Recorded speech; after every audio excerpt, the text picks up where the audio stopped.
Good evening. Thank you for joining us tonight. I'm Derek Steyer. Tonight marked the second of two debates between Ohio's U.S. Senate candidates, Democrat and Valley Congressman Tim Ryan and Republican J.D. Vance. They took tonight as one of their final chances to appeal to voters in this home stretch before the election. Chris Serenelli begins our coverage, and he joins us here in studio with a recap. Hey, Derek, good evening. Yeah, these two candidates really seem to represent something of a microcosm of the political landscape right now.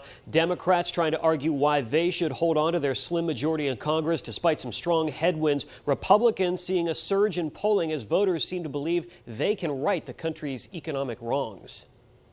Monday night's debate began with one of the biggest concerns among voters, inflation. Congressman Ryan defended his vote for President Biden's Inflation Reduction Act. And that's why I've been calling for a tax cut in the short term to put money in people's pockets. JD said that that was a gimmick. Ryan also claimed that would reduce the soaring national debt. Vance, however, said more spending would only make the problem worse.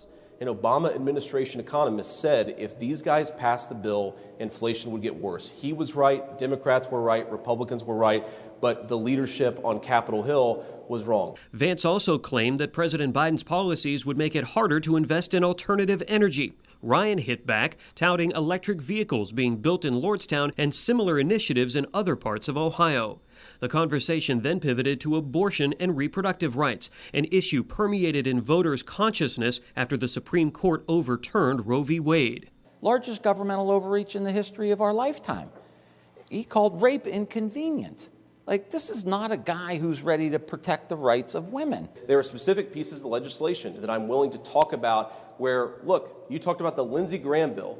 The Lindsey Graham bill protects babies who are 4 weeks and older, fully formed babies who can feel pain, and it provides reasonable exceptions. What many voters believe is also a threat to the U.S., a tax on democracy. Our moderators pressed the two on whether former President Trump should respond to the subpoena from the January 6th committee. Ryan and Vance then gave their suggestions to curb the nation's plague of gun violence and mass shootings. The reason why we have skyrocketing gun violence in this country is because Tim Ryan and a lot of Democrats decided to declare war on America's police. We need background checks, right? We need to close the gun show loophole. We need to make sure that these weapons of war are not readily available. The candidates dealt with the controversial issue of arming teachers before opining on how to hold police accountable. Perhaps the most tense exchange of the night happened as the two talked about immigration, a changing American racial demographic, and border security.